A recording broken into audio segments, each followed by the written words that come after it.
My name is Grace. I am 23 years old, and I live in a quiet cottage near the ocean.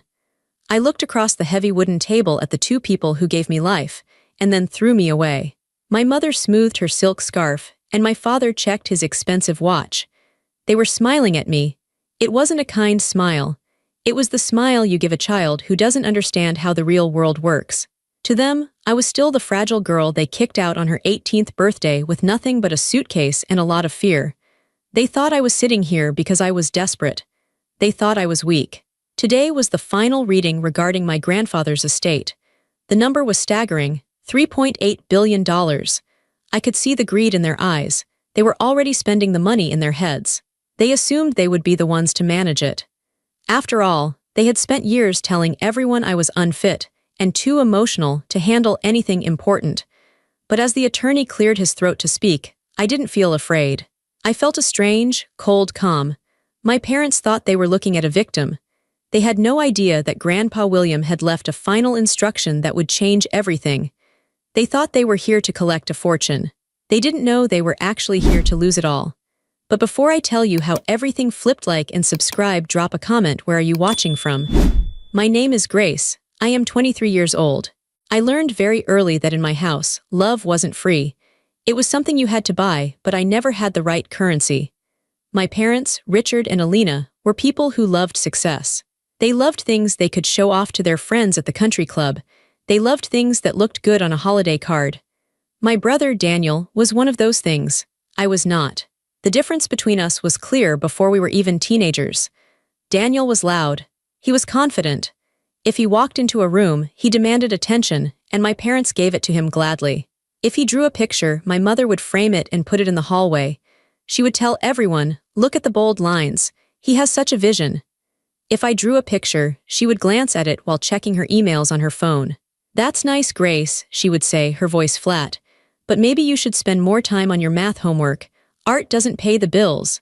It wasn't just about art or math. It was about who we were. I remember one specific Tuesday when I was 12. It was raining hard. I had come home from school with a fever. I felt terrible. My head was pounding and I was shivering. I walked into the kitchen, looking for my mother. She was on the phone, laughing. Daniel was sitting at the counter, eating a sandwich. He had just failed a history test. I saw the paper on the counter with a big red F on it. "It's the teacher's fault," Daniel was saying, his mouth full. "He asks questions about things we didn't even read." My mother hung up the phone and looked at him with sympathy. "I know, honey. Mr. Henderson is too rigid. I'll send an email to the principal tomorrow. We can't have your GPA suffering because a teacher doesn't know how to do his job. Do you want some ice cream to feel better?" Then she looked at me. I was leaning against the doorframe, sweating and pale. "Grace, why are you standing there like that?" she asked. Her tone wasn't worried, it was annoyed. "I don't feel well," I whispered. She sighed. It was a long, loud sigh. "Honestly, Grace, you are always not feeling well. You're so fragile. It's just a little rain. Go upstairs and lie down. And don't get Daniel sick, he has soccer practice tomorrow."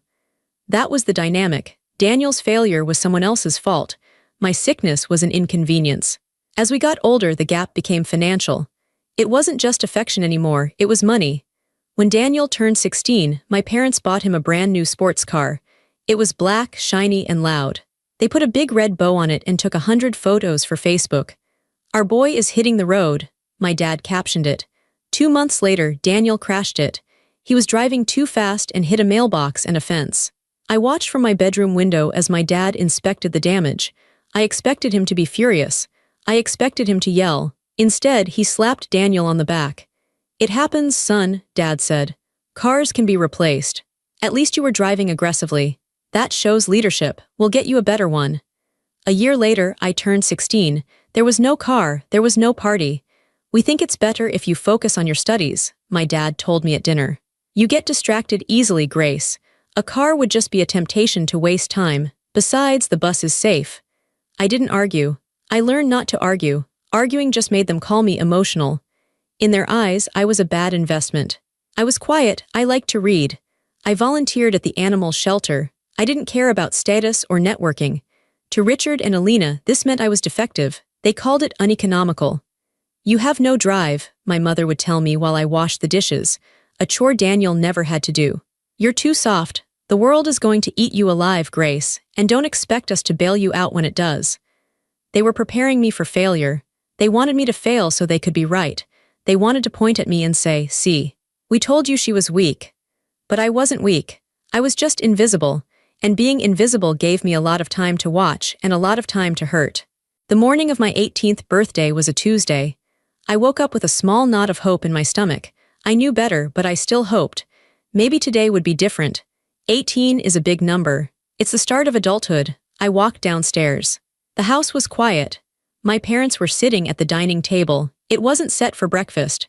There were no pancakes, no balloons, no presents. Instead, there was a folder. My father was wearing his business suit. My mother was dressed for a charity luncheon. They looked like they were about to conduct a merger, not wish their daughter a happy birthday. "Sit down, Grace," my father said. He didn't look up from his tablet. I sat.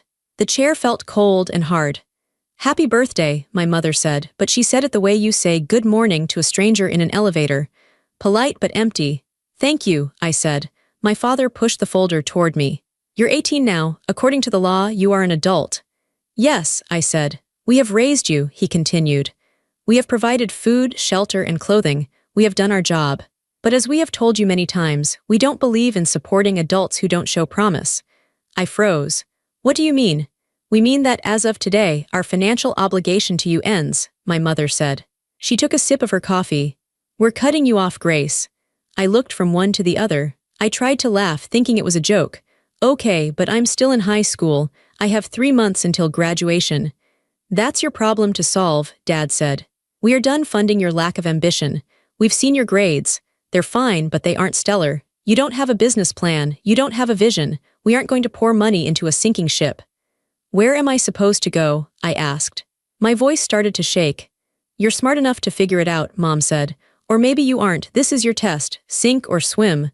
"But what about Daniel?" I asked. I couldn't help it. "Daniel is 20. He's in college. You pay for his apartment. You pay for his tuition. You give him an allowance." My father slammed his hand on the table. The sound echoed in the big, empty room. "Do not compare yourself to your brother," he shouted. "Daniel is building a future. Daniel is making connections. He is an investment. You are just existing." "We've packed a bag for you," my mother added calmly. She pointed to the hallway. There was one suitcase standing by the door. It was my old suitcase, the one with the broken zipper. "You have an hour to collect anything else you need," she said. "We're changing the locks at noon." I stared at them. They weren't angry. They weren't sad. They were indifferent. To them, this was just a business decision. They were cutting overhead costs. I didn't scream. I didn't cry. I think I was in shock. I went upstairs to my room. I packed my clothes. I packed my books. I took the photo of my grandmother, my mom's mom, who had died years ago. I left everything else. When I walked out the front door, neither of them came to say goodbye. I heard the TV turn on in the den. They were already moving on with their day. I had $75 in my pocket from babysitting. I had nowhere to go. I called my friend Sarah. I was crying so hard I could barely speak. Sarah's mom let me sleep on their couch. I stayed there for 3 weeks. I got a job at a diner washing dishes. Then I got a second job cleaning offices at night. I finished high school while working 40 hours a week. I was tired all the time. My hands were chapped from the dishwater. My back ached from scrubbing floors. Meanwhile, I saw photos on Instagram. Daniel was on spring break in Cabo. My parents had paid for the trip. He was holding a drink, laughing, surrounded by friends. I was eating instant noodles and sleeping on a couch, wondering why my own parents hated me so much. For 6 months, I didn't speak to anyone in my family. I was too ashamed and too busy trying to survive. I was renting a tiny room in a basement apartment. It smelled like mold and the heater didn't work well, but it was mine. Then my phone rang. It was a number I didn't recognize. "Hello," I answered, wiping a table at the diner. "Grace." The voice was deep and gravelly. It was my grandfather William, my father's father. I hadn't seen Grandpa William in years. My parents rarely visited him. They said he was difficult and old-fashioned. They only went to see him on holidays, and only because he was rich. They wanted to stay in his will. "Hi, Grandpa," I said. I felt a lump in my throat. "Where are you?" he asked. "I went to your parents' house. They said you moved out. They said you wanted to explore the world. But they wouldn't give me your number. I had to hire a private investigator to find you." I almost dropped the phone. You hired an investigator. I knew they were lying, he said.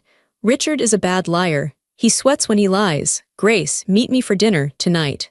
I'm sending a car.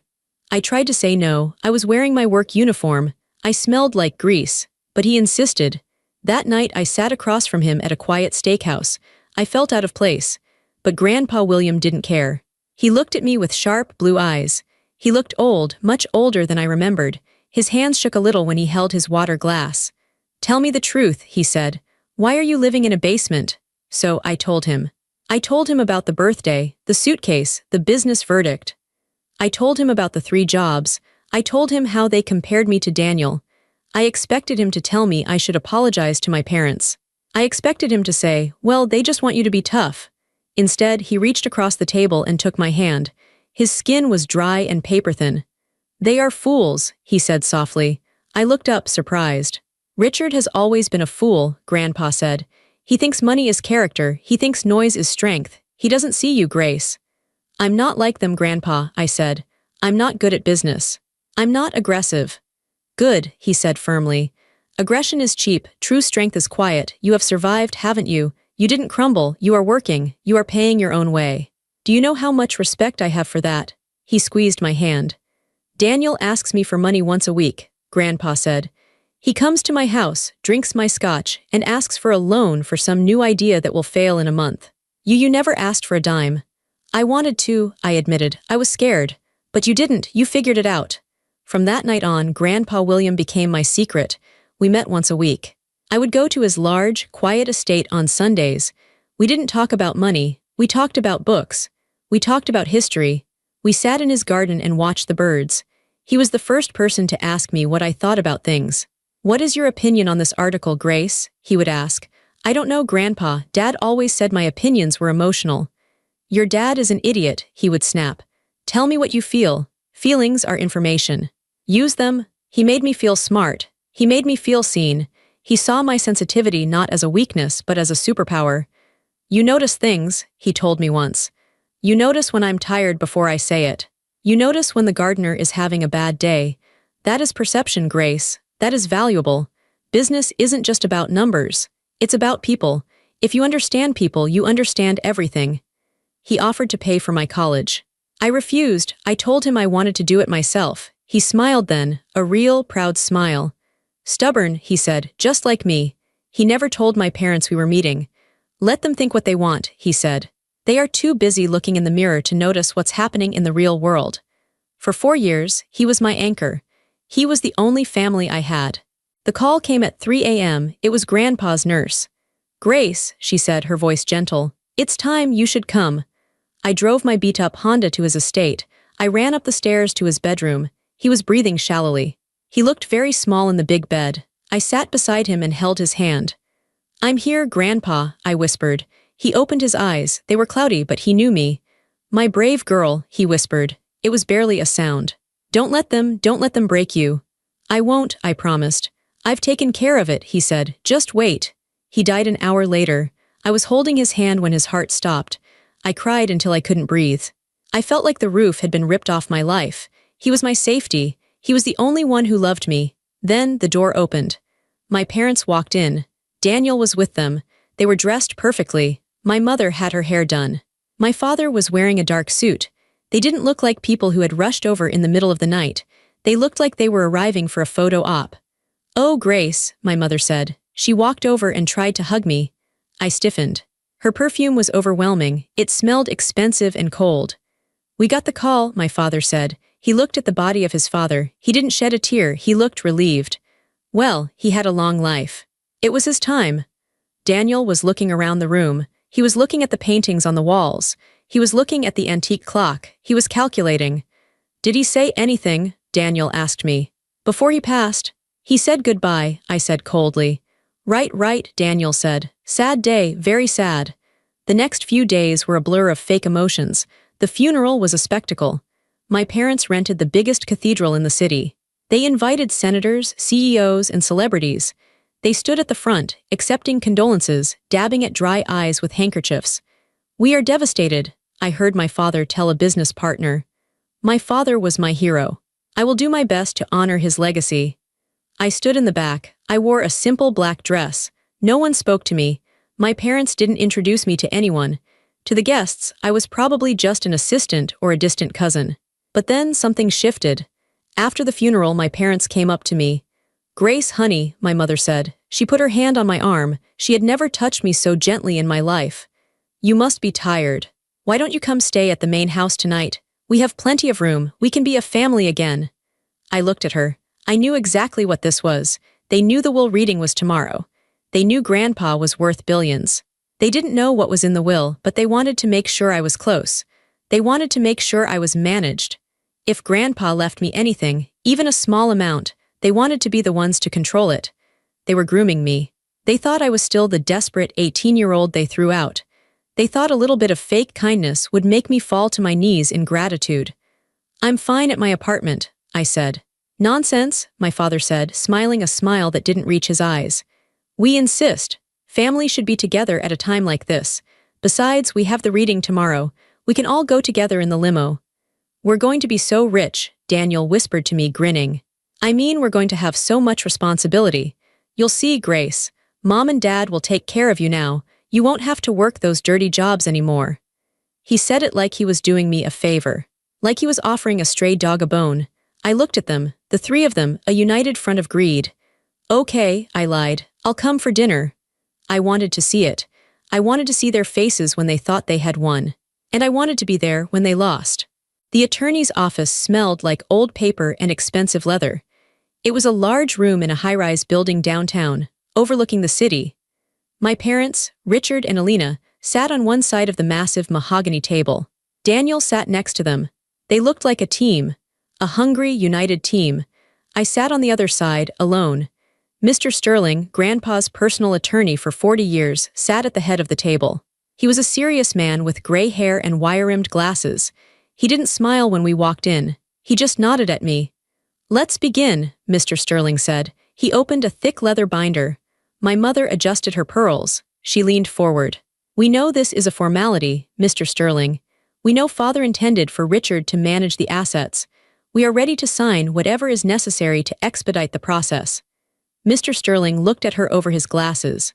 "Mrs. Holloway, please let me read the document." My father tapped his fingers on the table. "Get on with it then."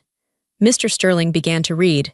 He went through the standard legal words, being of sound mind and body, revoking all prior wills. Then he got to the assets. "The total value of the estate," Mr. Sterling said, pausing to look at a paper, "including real estate, stocks, bonds, and liquid cash, is valued at approximately $3.8 billion. The room went silent. My father's eyes widened. Daniel actually licked his lips. My mother let out a small, breathless sound. It was more money than even they had expected.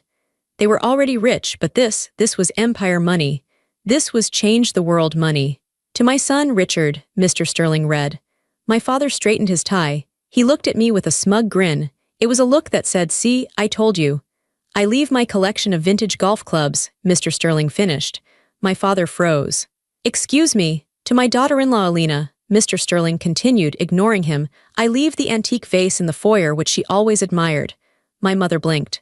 "A vase? To my grandson Daniel," Mr. Sterling read. Daniel sat up straight. "I leave nothing." Daniel's mouth fell open. "What? That's a mistake. That has to be a mistake."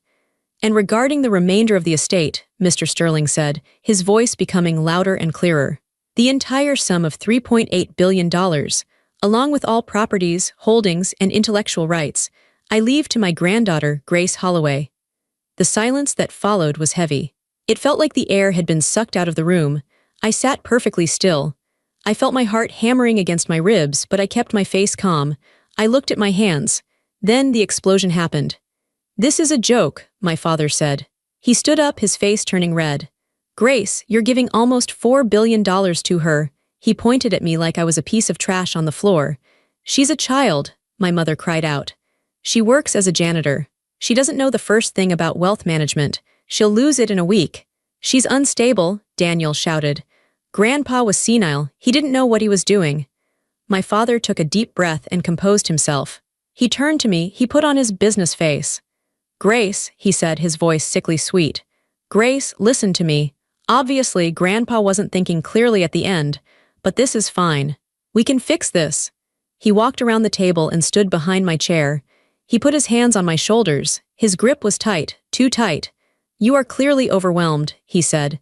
You can't handle this kind of pressure, sweetheart. It's dangerous. People will try to use you, but don't worry. Mommy and I will step in. We will manage the trust for you. We'll give you a very generous allowance. You can quit your little jobs. You can travel. We'll take the burden off your shoulders. My mother nodded eagerly. Yes, Grace, we'll handle the heavy lifting. You just sign the power of attorney over to your father. It's for your own good. They were doing it again. They were treating me like I was stupid. They thought I would be so grateful for their attention that I would hand over $4 billion just to make them smile. I looked at Mr. Sterling. He was watching me. He was waiting. I don't want you to manage it, I said. My voice was quiet, but it didn't shake. Excuse me, my father said. His smile faltered. I don't want your help, I said, louder this time. I don't need an allowance, it's my money. Grandpa left it to me. You ungrateful little brat, my mother hissed. The mask dropped instantly.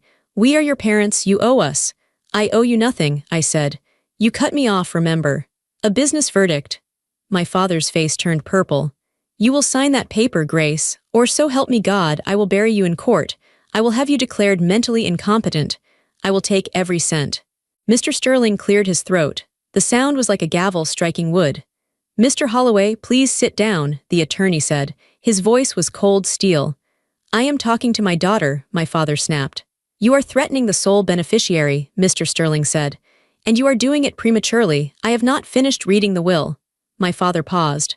What else is there? Turn the page, Mr. Sterling said to himself, though he knew the words by heart. He looked directly at my parents. William Holloway anticipated this reaction, Mr. Sterling said.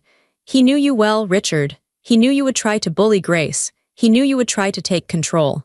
So he added a specific set of clauses. They are ironclad. Mr. Sterling began to read again. Clause 4. Independence of the beneficiary. Under no circumstances is the estate to be placed under the management, oversight, or trusteeship of Richard Holloway, Alina Holloway, or Daniel Holloway. Grace is to have full autonomous control immediately. My parents looked like they had been slapped. Clause 5. The interference penalty, Mr. Sterling read. He looked up to make sure they were listening. If Richard, Alina, or Daniel attempt to contest this will, if they attempt to file for guardianship of Grace, or if they attempt to coerce her into signing over assets, they are to be immediately and permanently disinherited from any family trusts previously established. Furthermore, Grace is instructed to dissolve the family charitable foundation, which Richard uses for his public image, and redirect all funds to animal shelters. My father sat down heavily. He looked like he was having a heart attack. The foundation was his pride and joy. It was how he got into all the fancy parties. He can't do that, my father whispered. He can, and he did, Mr. Sterling said. But there is one more thing, a personal letter. He wanted me to read it to you. Mr. Sterling pulled out a single sheet of paper. It was handwritten. I recognized Grandpa's shaky script. Dear Richard and Alina, you are probably angry. You are probably wondering why I chose Grace. You think it is a mistake. It is not. I watched you for years. I watched you ignore the only child you had who possessed a kind heart. I watched you throw her away because she didn't fit your image. You value money more than blood. You value status more than love. I chose Grace not because she is my granddaughter, but because she is a good person. She struggled and you let her. She starved and you ate well. She needed you and you turned your backs. You think she is weak because she is quiet. You are wrong. She is the strongest of you all. She survived your neglect without becoming bitter. That is a miracle. The money is hers. If you want anything from her, you will have to learn to ask. And for the first time in your lives, you will have to accept that she has the power to say no. William. The room was silent for a long time. Daniel was the first to speak. He looked at me, his eyes wide and terrified. Grace, he said. Grace, look, I know I was a jerk sometimes, but we're siblings. You wouldn't really cut me out, right? I have loans. I have the car payments. You'll help me, right? I looked at him. I remembered him laughing while I washed dishes. I remembered him crashing his car and getting a new one while I took the bus. I don't know, Daniel, I said calmly. I'll have to think about it. It might not be a good investment. He flinched. It was the exact phrase our father had used on me 1,000 times. My father stood up. He didn't look at me. He looked at Mr. Sterling. We'll see you in court. I wouldn't recommend it, Mr. Sterling said dryly. They stormed out. My mother was crying not tears of sadness but tears of rage. Daniel followed them like a lost puppy. I stayed in the chair. Mr. Sterling closed the binder. He smiled at me, a genuine, warm smile. He was very proud of you, Grace, he said. Now, shall we get to work? They didn't listen to the warning. Their greed was too strong. 2 weeks later, I was served with a lawsuit. My parents filed a petition claiming I was mentally unfit to manage the estate. They claimed I had undue influence over Grandpa in his final days. They claimed I had manipulated a senile old man. It was a lie, a nasty, public lie. The trial became a spectacle. My parents hired a team of aggressive lawyers. They gave interviews to the press. We are just concerned for our daughter, my mother told a reporter, wiping away a fake tear. She has a history of emotional instability. This kind of money is a burden. We just want to protect her. I didn't give interviews. I didn't go on TV. I just listened to Mr. Sterling. Let them talk, he said. The truth is in the evidence. The day of the final hearing, the courtroom was packed. My parents sat with their lawyers, looking confident. They thought they were going to win because they always won. They were rich, powerful people. I was just Grace. Their lawyer stood up. He was a loud man who liked to pace around. Your Honor, he said. Grace Holloway is a fragile young woman. She has worked menial jobs for years. She has no education in finance. She was estranged from the family. Suddenly, she appears at the grandfather's deathbed and walks away with billions. It is clear manipulation. He called my mother to the stand. She cried. She told the judge I was troubled and confused. Then, it was Mr. Sterling's turn. He didn't pace, he stood still. Your Honor, he said. The petitioners claim they are motivated by love and concern. I would like to submit evidence A. He projected an email onto the screen in the courtroom. It was from my father to his financial advisor, dated 3 years ago. Subject, the girl, body. Don't worry about Grace. We cut her off. She's sinking. She'll be begging to come back in a year and then we can control her terms. Focus on Daniel's trust. My father's face went pale. The courtroom murmured. And evidence B, Mr. Sterling said. It was a log of visitors to Grandpa's estate. In the last 4 years of William Holloway's life, Mr. Sterling said, Grace Holloway visited him 208 times. She spent every Sunday with him. She took him to doctor appointments. She read to him. He turned to the jury. Richard and Alina Holloway visited him 12 times, mostly on holidays, and usually for less than an hour. Mr. Sterling looked at my parents. This is not a case of a granddaughter manipulating an old man, he said. This is a case of a granddaughter being the only one who actually loved him. And now the people who ignored him want to steal what he gave her. The judge was a stern woman with sharp eyes. She looked at the evidence. Then she looked at my parents. Her expression was one of pure disgust. Mr. and Mrs. Holloway, the judge said, this petition is baseless. It is clear to this court that your father was of sound mind. His instructions are explicit. He anticipated exactly what you are doing today. She leaned forward. Not only am I dismissing this case, she said, but I am upholding the interference penalty clause in the will. By filing this frivolous lawsuit, you have triggered your own disinheritance from the family trusts. You have effectively sued yourselves out of your own safety net. My mother gasped. My father looked like he had been punched in the stomach. The estate belongs to Grace Holloway, the judge ruled. Case closed. I walked out of the courtroom. Reporters were shouting questions. Cameras were flashing. My parents were arguing with their lawyers in the corner, looking panicked. I didn't stop. I walked straight to my car. I didn't feel giddy. I didn't feel triumphant. I just felt clean. The truth was out. Everyone knew who they really were. They didn't listen to the warning. Their greed was too strong. 2 weeks later, I was served with a lawsuit. My parents filed a petition claiming I was mentally unfit to manage the estate. They claimed I had undue influence over Grandpa in his final days. They claimed I had manipulated a senile old man. It was a lie, a nasty, public lie. The trial became a spectacle. My parents hired a team of aggressive lawyers. They gave interviews to the press. We are just concerned for our daughter, my mother told a reporter, wiping away a fake tear. She has a history of emotional instability. This kind of money is a burden. We just want to protect her. I didn't give interviews. I didn't go on TV. I just listened to Mr. Sterling. Let them talk, he said. The truth is in the evidence. The day of the final hearing, the courtroom was packed. My parents sat with their lawyers, looking confident. They thought they were going to win because they always won. They were rich, powerful people. I was just Grace. Their lawyer stood up. He was a loud man who liked to pace around. "Your Honor," he said, "Grace Holloway is a fragile young woman.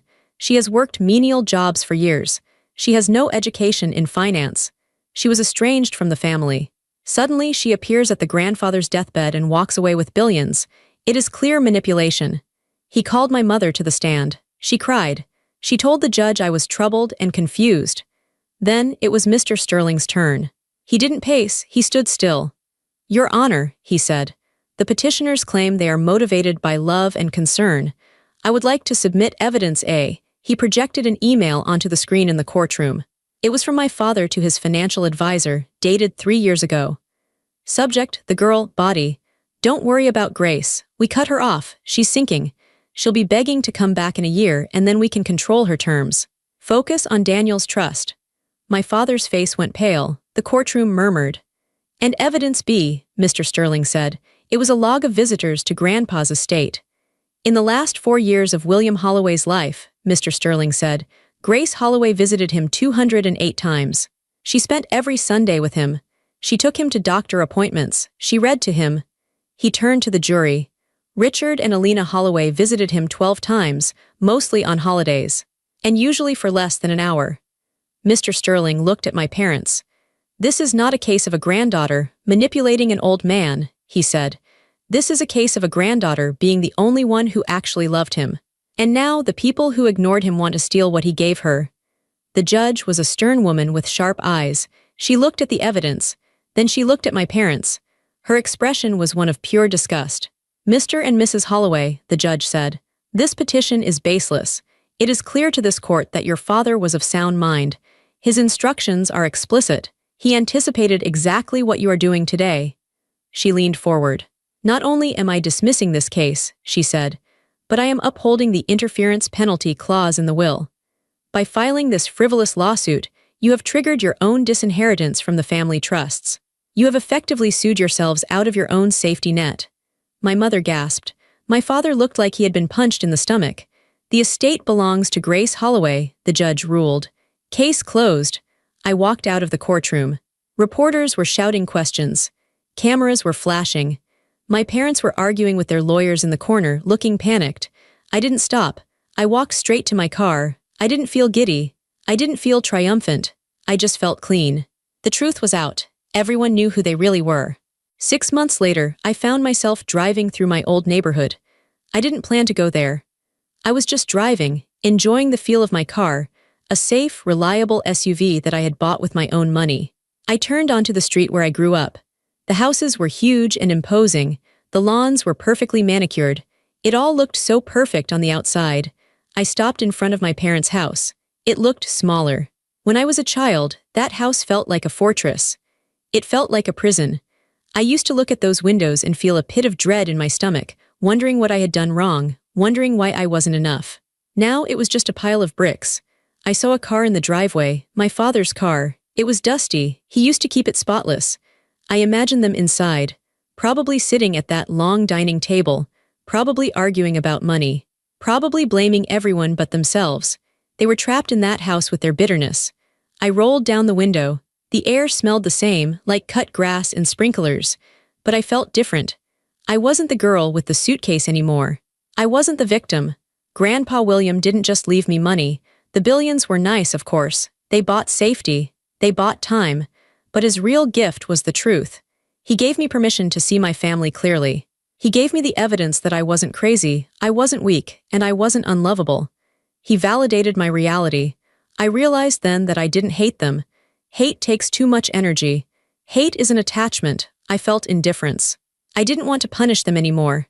Life had already punished them. They had lost the only 2 people who would have loved them for free, me and Grandpa. Now they were alone with their things. I put the car in gear. My phone buzzed. It was an email from the director of the youth shelter we had just opened. "Grace, the new beds arrived. The kids are so happy. Thank you." I smiled, a real smile. I looked at the house one last time. "Goodbye," I whispered. I didn't say it with anger. I said it with relief. I drove away, watching the house shrink in my rearview mirror until it was just a speck, and then it was gone. The road ahead was wide open. The sun was setting, painting the sky in colors of purple and gold. I turned on the radio and sang along to a song I liked. I was free. I finally understood what Grandpa meant. The best revenge isn't destroying your enemies. It's living a life so full, so happy, and so complete that they simply cease to matter. I didn't take anything from them. I just stopped letting them take from me. And for the first time in my life, I chose peace on my own terms.